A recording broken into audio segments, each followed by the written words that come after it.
Sa kaibutura ng mga ginintoang lupa ng West Africa, ang lupain ng Ghana ay kumikinang hindi lamang sa makulay nitong kultura, kundi pati na rin sa mga kayamanan na nakabaon sa ilalim ng kalupaan nito. Kilala bilang isa sa mga nangungunang producer ng ginto sa mundo, kung saan ang mga kabataang minero ay nakagawa ng isang kamanghamanghang pagtuklas ng isa sa pinakamalaking gintong bato na natagpuan sa bansa. Ang napakalaking bloke ng ginto na ito na nagniningning ng purong kinang ay nagsisilbing isang malakas na paalala ng mahaba at makasaysayang pamanang ng Ghana bilang The Gold Coast. Ang pagtuklas ay hindi lamang nagha-highlight sa mayamang likas na yaman ng bansa, ngulit nag-aapoy din sa pandaigdigang pagkahumaling sa pamana nitong pagmimina ng ginto na humubog sa mga ekonomiya at pangarap sa loob ng maraming siglo. Halina't ating alamin ang pinakamalaking blokeng ginto na natagpuan sa bansang Ghana.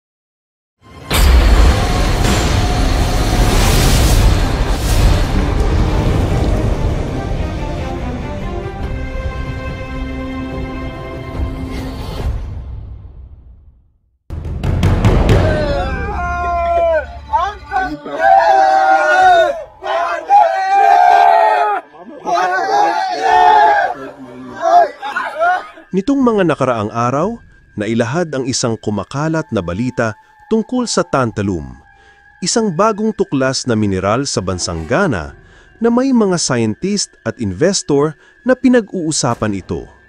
Pero bago pa man pasyahan ang pananabik na iyon, may mga alingaw-ngaw na sa eksena. Isang viral video ang lumabas sa online na inulat na natagpuan at nagpapakita ng pinakamalaking gold rock sa mundo.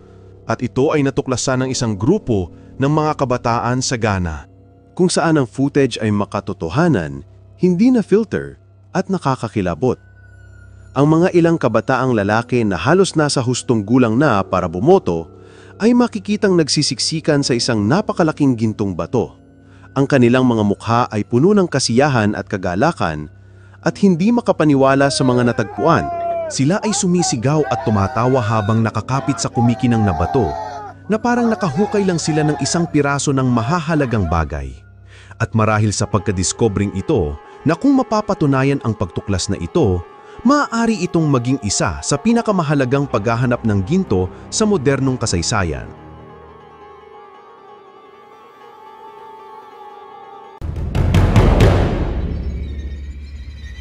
Sa ngayon, ang opisyal na otoridad ng ginto ng Ghana ay hindi pa nakumpirma ang claim, ngunit ang usap-usapan ay totoo. Ang posibilidad na nag-iisa ay nagdulot na ng siklab ng galit at sa totoo lang, hindi ito nakakagulat. Ang Ghana ay hindi taga-ibang bayan sa ginto. Sa katunayan, ito ang pinakamalaking producer ng ginto sa Africa at ika-6 sa buong mundo. Ang lupa nito ay napakayaman sa ginto na mayroong isang lokal na kasabihan. Walang lupain sa Ghana na walang ginto, maging nasa ibabaw ng kalupaan nito. Ang malalim na ugat na kasaganaan ay nagpapakita na kung bakit ang Ghana ay dating kilala bilang Gold Coast, isang titulo na ibinigay ng mga mananakop na dumating sa lugar upang magsiyasat, katulad ng mga kabataan na nakatagpo ng isang pinakamahalagang bagay sa mundo.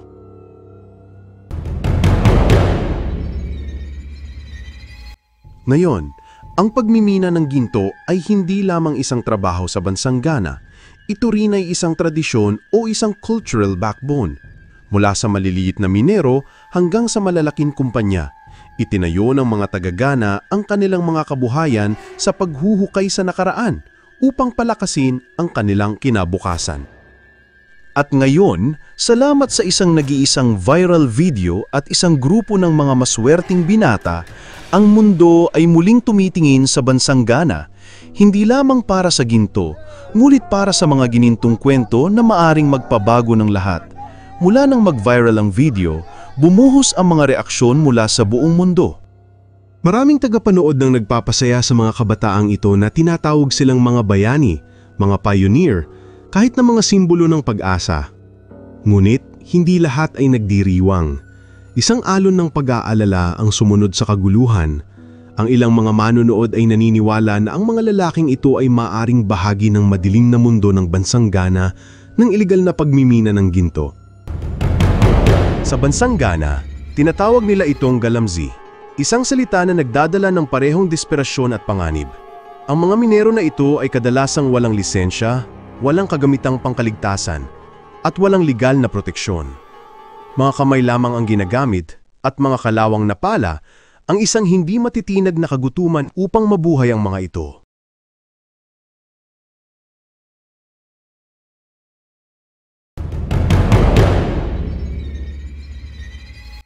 Ang mga galamsi ay nagkalat na sa lahat ng dako.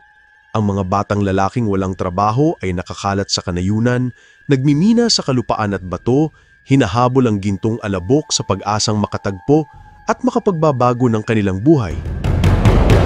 Ang ilan ay umaasa sa lumang tradisyon at pamamaraan sa paggamit ng lumang kawali upang hugasan at ihiwalay ang mga sediment mula sa putik at buhangin para makuha ang mga butil ng mga ginto mula sa mas magaan na material batay sa kanilang mataas na density.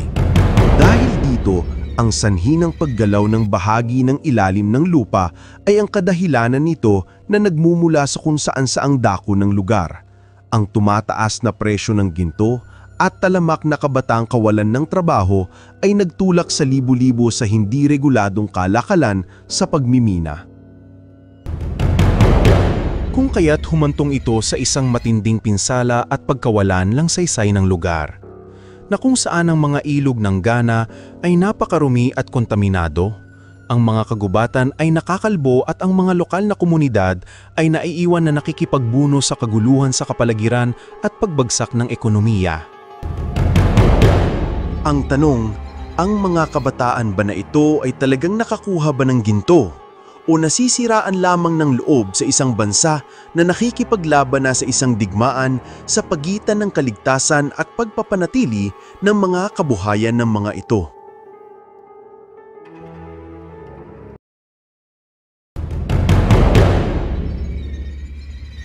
Sa lahat ng lugar ng Ghana, ang mga bakas ng iligal na pagmimina ng ginto ay nagkalat sa lahat ng dako nito.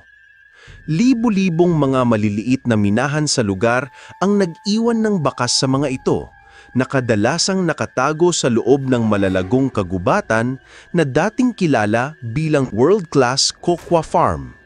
Ngunit binago ng gold rush ang lahat dahil sa kasakiman at desperasyon ang mga lokal na negosyante, makapangyarihang politiko at maliliit na minero.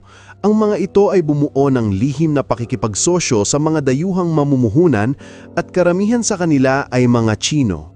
Gayunpaman, magkasamang binili ang buong plantasyon ng kakao at ginawa itong mga iligal na paghuhukay ng mga ginto. At kapag tumutol ang mga magsasakang ito, nagiging banta ito sa kanilang mga buhay at panganib. Dahil dito, may mga nakakagimbal na ulat ng mga pagbabanta, pananakot, maging ang karahasan na ginamit upang pilitin ang mga magsasaka ng kakao na ibigay ang kanilang lupain, na kung saan kapag tumanggi kang magbenta ay maaaring nanganganib kang mawalan ng higit pa sa iyong sakahan. Nakakabigla ang pagkasira ng mahigit sa 4,700 ektarya ang nalipol ng mga ito, na kung saan maihahambing sa isang lugar na mas malaki kaysa sa Athens o Brussels. Kahit na ang mga protektadong reserbang kagubatan ng Ghana ay hindi nakaligtas, hindi bababa sa 34 sa kanila ang lumabag na sa mga ito.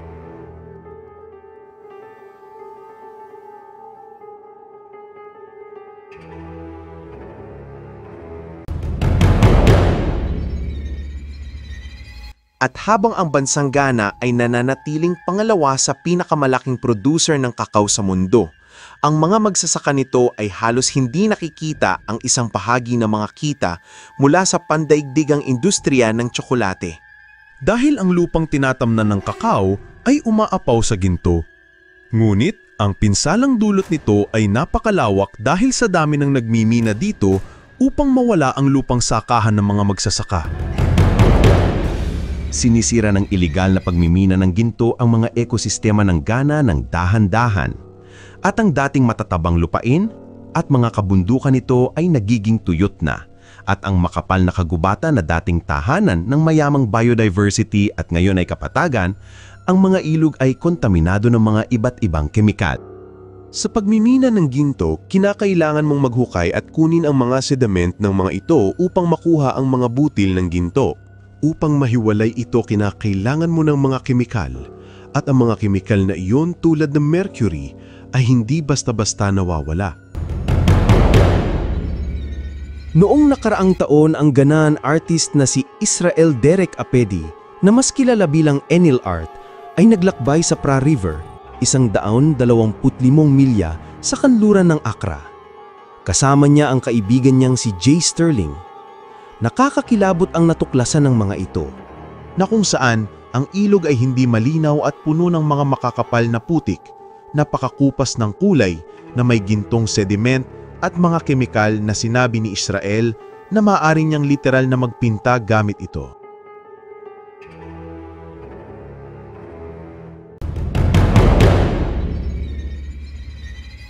Naaalala ng mga lokal na nakatira sa tabi ng ilog ang ibang panahon. Sabi nila, ang tubig noon ay napakalinaw, napakalinis, at makikita mo ang mga isda at maging ang mga buwaya na dumadaos-dos sa ilalim ng tubig. Ngunit ngayon, ito ay isang nakakakilabot at madilaw-dilaw na kulay kayumanggi na daluyan ng mga nakakalasong kemikal. Malinaw ito, sinabi ni Dr. George Manful, isang dating senior official sa Environmental Protection Agency ng Ghana.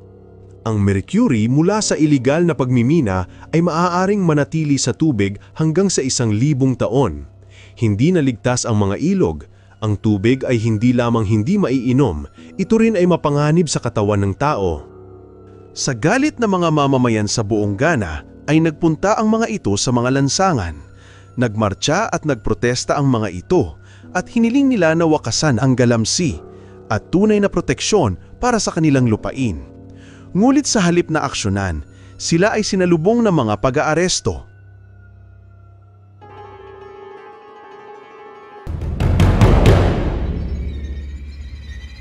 Sa ilalim ng pamumuno ni Pangulong Akufo-Addo, 12 ng mga nagprotesta ang ikinulong na inakusahan ng mga ilegal na pagtitipon. Nang maglaon, inamin ng gobyerno ang pagkakaugnay ng mga ito. Noong Setyembre 2024, inihayag nito na ang mga mamamayan ay nahatulan para sa ilegal na pagmimina. 18 sa kanila ay dayuhan, mahigit 858 pa ang nahaharap sa pag-uusig. Ngunit karamihan sa mga ito ay naiwan na may katanungan. Hustisya ba ito o damage control lamang? Ngunit para sa karamihan, ang mga pag-aaresto ay walang kahulugan. Samantalang patuloy ang ilegal na pagmimina, ang mga kalupaan at kagubatan ay patuloy na nasisira at ang mga ilog ay nananatiling kontaminado. Isang magsasaka ang kanyang boses na puno ng pagkabigo at pinili na manatiling hindi magpakilala. Hindi siya natatakot sa mga minero, kundi sa makapangyarihan tao sa likod ng mga ito. Kapag nakita nito ang pag-aresto ng mga militar sa mga mahihirap na taga-nayon, sinabi niya na ito ay parang isang palabas. Ang mga tunay na manlalaro ay hindi naghuhukay gamit ang mga pala.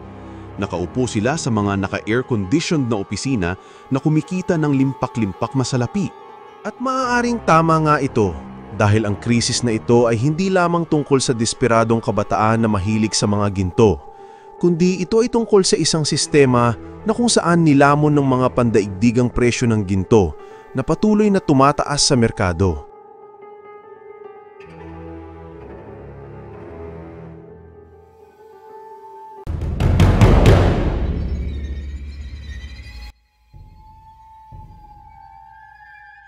Dahil sa pagkauhaw na iyon sa mga ginto, naging mainit na lugar ang Ghana para sa isang underground empire.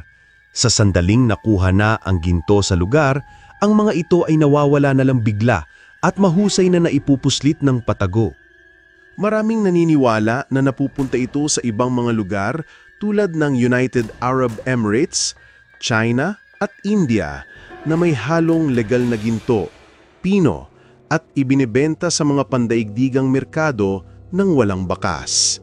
Ngunit ito ay hindi lamang ang mga presyo ng ginto ang mabilis na lumalago sa isang merkado, industriya o ekonomiya. Ang Ghana ay nakikipagbuno din sa pinakamasama nitong krisis sa ekonomiya sa mga nagdaang dekada. Ang kawalan ng trabaho sa bansa ay lalong tumataas, ang mga presyo ng mga bilihin ay patuloy din na tumataas. Ang mga pamilya sa kanayunan o komunidad sa lugar ay nagiging desperado na, kaya naman ang galamsey ay nagiging legal sa mga ito at hindi itinuturing na isang krimen. Para sa mga ito ay isang trabaho, isang linya ng buhay. Ang mga minero ay maaaring kumita ng hanggang $125 kada linggo, higit sa maraming opisyal na sweldo. Alam ng mga sindikato na pinagsasamantalahan ang mga ito, at ang iligal na industriya ay lumalakas sa araw-araw nitong produksyon.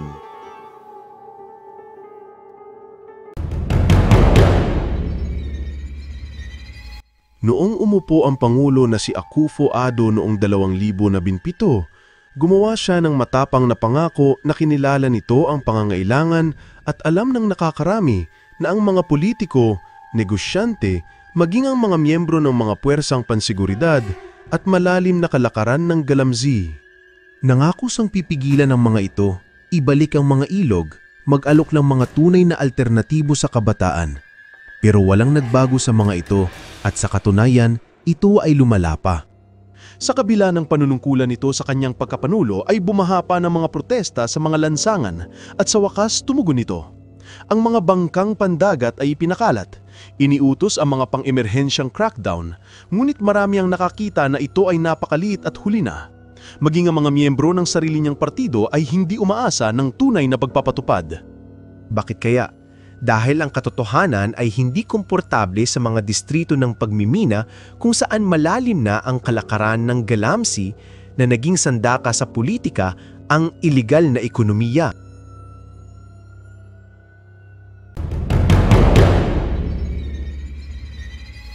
At sa papalapit na halalan ang pagsugpo sa galamsey ay nangangahulugan mang panganib sa mga boto. Kaya't ang kalupaan ay patuloy pa rin sa pang-aabuso habang ang katahimikan ng kapangyarihan ay lumalawak at lumalakas. Ngunit hindi doon nagtatapos ang kwento. Sa isang twist ng kapalaran, ang naghaharing partido ay natalo sa halalan. At ang pagbangon mula sa abon ng politika ay dumating ang isang pamilyar na mukha, ang dating Pamulong John Dramani Mohama. Sa pagkakataong iyon, bumalik siya na may dalang malinaw na mensahe. Dapat na matapos ang iligal na pagmimina. Sa panahon ng kanyang kampanya, nangako siyang gagawa ng matapang at direktang aksyon laban sa mga galamsey. At ngayon, ilang buwan lamang sa kanyang bagong termino, pinatupad nito ang pangakong iyon kung saan ang unang strike ay isang pagbabawal sa irregulidad na gold trading. Sa ilalim ng bagong batas, lahat ng gintong transaksyon ay dapat dumaan sa isang government-controlled board. Walang lisensya, walang benta. Ganun kasimple. Para sa mga iligal na minero, binabago nito ang lahat. Maaari nilang hukayin ang lahat ng gusto nila. Ngunit kung walang lisensya, hindi nila maaaring ilipat ang kanilang ginto. Kung susubukan naman nilang ibenta ito sa pamamagitan ng mga ibang opisyal na transaksyon, malalantad at kakasuhan ng mga ito. Kung susubukan naman nilang paikutin ng sistema, maaaring manganib ang mga kumpanya ng mga ito at ipahinto o ipagbawal ng tuluyan ang pagbebenta sa buong merkado.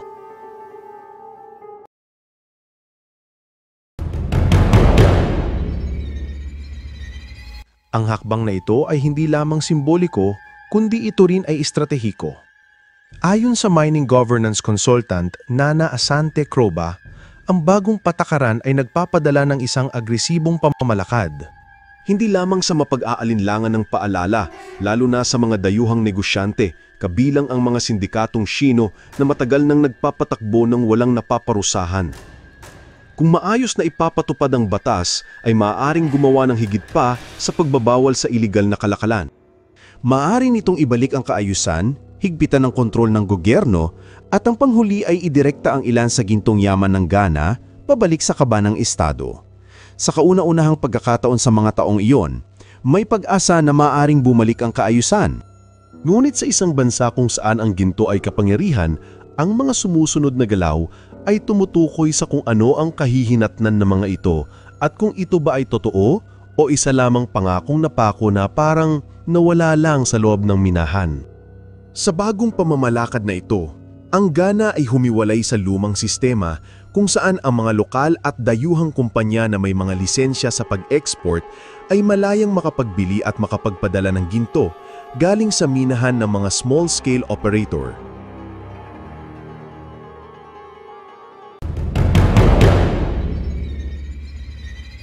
Winakasan ng kapanahunan na iyon na pinangungunahan ng Pangulong Muhammad ang bansa sa isang matapang na bagong direksyon at malinaw na hindi ito politika gaya ng dati. Ito ay sa pamumuno na katulad ni Ibrahim Traoré ng Burkina Faso. Pinatutunayan ni Muhammad ang kanyang sarili bilang ibang uri ng pinunong Aprikano. Isang nakikinig, isang kumikilos, isang taong hindi lamang nangangampanya na may mga pangako, ngulit tinutupad nito ang kahilingan ng mga nasasakupan nito.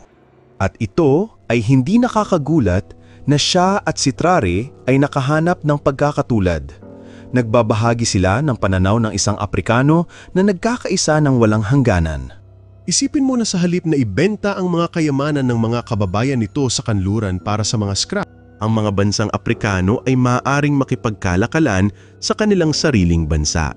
Ginto para sa langis, kakao para sa makinarya, mga trabahong nalikha, mga industriyang naitayo, pagbabago sa hinaharap, mas malakas na ekonomiya, pagpapalakas ang currencies, pinahusay at mas matibay na mga bansa.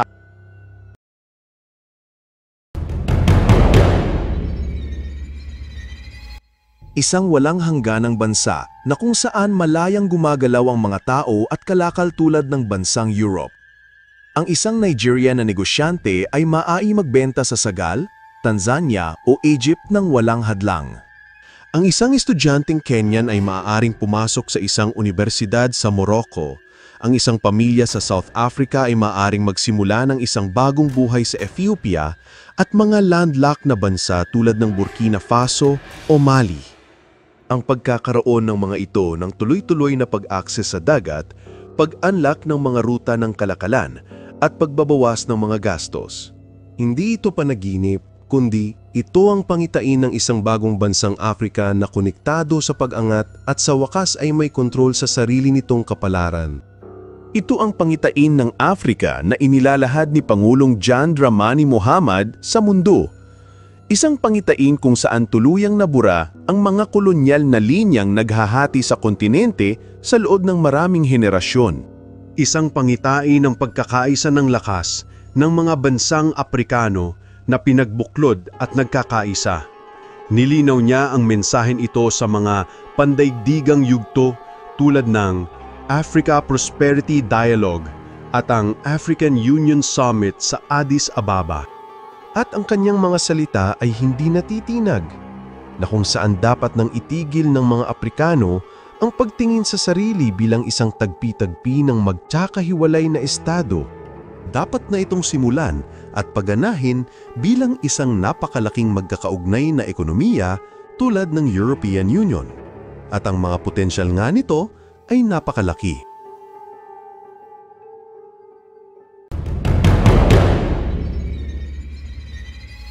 Kung ganap na yayakapin ng bansang Aprika sa isang solong merkado sa ilalim ng lugar ng malayang kalakalan ng kontinente ng Aprika, ang kontinente ay maaaring mabuksan ng kahangahangang 30 at 4 na trilyong dolyar sa potensyal na pang-ekonomiya nito. Hindi lang pang numero, iyan din ay sapat na upang umusbong sa pinakahihintay na rebolusyong industrial ng Aprika. Upang maiahon ng milyong-milyong kababayan nito mula sa kahirapan, magtayo ng mga pabrika, planta ng kuryente, mga riles at mga laboratorio ng pananaliksik. Upang sa wakas ay maging isang global economic powerhouse, hindi lamang isang mapagkukunan ng yaman para sa mga dayuhang kapangyarihan. Para maabot ang hinaharap na iyon, ang Aprika ay dapat gumawa ng isang pagpipilian. Sa loob ng mga dekada, ang mga mamamayan nito ay bukas palad na tinanggap ang mga institusyong kanluranin tulad ng IMF at World Bank. Ipinangako ang kaunlaran sa pamamagitan ng liberalisasyon, pagpapaunlad sa pamamagitan ng dayuhang pamumuhunan. Ngunit ang mga pangakong iyon ay naglaho. Sa halip na pasiglahin ng paglago ng industriya at pagsasarili sa ekonomiya, ang mga patakarang iyon ay nag-iwan sa maraming mamamayan ng Afrika para huminto at umasa sa hindi maunlad at hindi paatas na pagpapahiram ng mga pera upang kaawaan ng mga dayuhang korporasyon.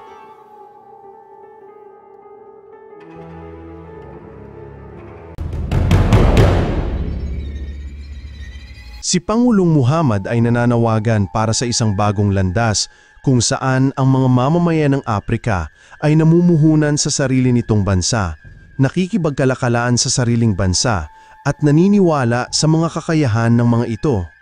Dahil ang tunay na kapangyarihan ay hindi nagmumula sa tulong, ito ay nagmumula sa pagkakaisa. At sa kauna-unahang pagkakataon sa mga nagdaang henerasyon, ang pagkakaisang iyon ay mararamdaman na ng abot kamay. Sa napakatagal na panahon para sa mga mamamayan ng Afrika, mapanganib ang mga manlalarong dayuhang mamumuhunan dito, dumating sila na may mga pangako ng trabaho, pagbabago at pag-unlad. Ngunit ang madalas na iwanan ang mga ito ay mga bagay na kakaiba, kagaya ng pagkasira, dependensya at pagkawala, kung kaya't pinagsamantalahan ng mga ito ang mahihinang institusyon, mga lumang batas, desperasyon ng mga bansang nagpupumilit na mahanap ang kanilang katayuan. At wala nang mas malinaw kaysa sa bansang Ghana. Sa loob ng mga dekada, ang industriya ng ginto ng Ghana ay pinangungunahan ng mga dayuhang korporasyon. Marami sa kanila ay natatakpan ng mga legal na butas at koneksyon sa politika. Nagmimina ang mga ito ng bilyong-bilyong mula sa kalupaan habang pinapanood ng gobyerno ang pagkawala ng kita nito. Ang mas matindi pa dito, ang kanilang presensya ay naghihikayat sa pag-uusbong ng mga iligal na pagmimina sa bansa habang kinukuha naman ng malalaking korporasyon ang ilang bahagi nito. Samantalang ang mga desperadong lokal ay itinulak sa mga gilid ng pampang upang maghukay ng iligal na pagmimina, mapanganib at pinagmumulan ng gulo. Kaya naman, ito ay isang mabagal na pagguho ng kontrol ng soberanya at dignidad ng bansang nasasakupan nito.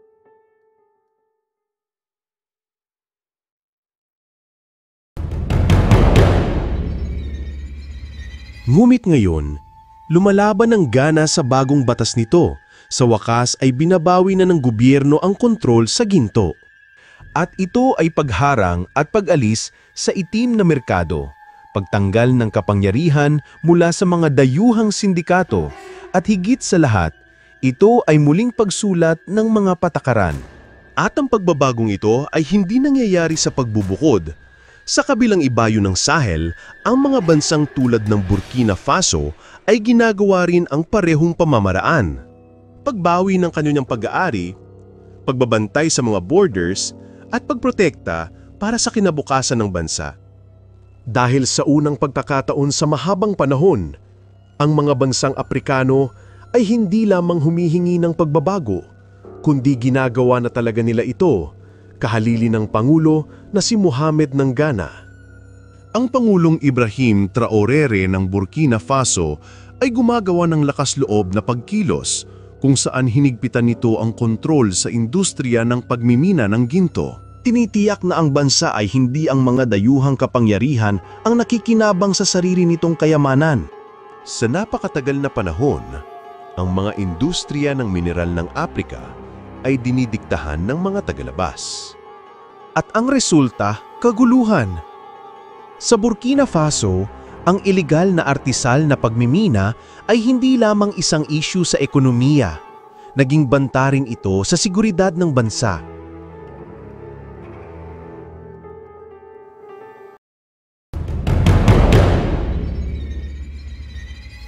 Kinokontrol ng mga grupong jihadist ang mga irregulidad na minahan. Ginamit ang mga ito upang punduhan ang karahasan at kawalang tatag sa buong rehiyon. Ngunit sa ilalim ng pamumuno ni Traoré, bumabalik ang kaayusan na iyon. Pinutol ng kanyang mga reforma ang daloy ng ipinagbabawal na pondo. Ang mga pagmimina ay nire-reclaim na ibinabalik sa utos nito. At ngayon ay ginaya din ang ginagawa ng Ghana. Ang bagong batas ng mga ginto ay higit pa sa patakaran. Kundi ito rin ay isang paglipat ng kapangyarihan, Inalis nito ang kontrol sa mga korporasyong kanluranin at ibinalik ito sa mga kamay ng mga ganaan.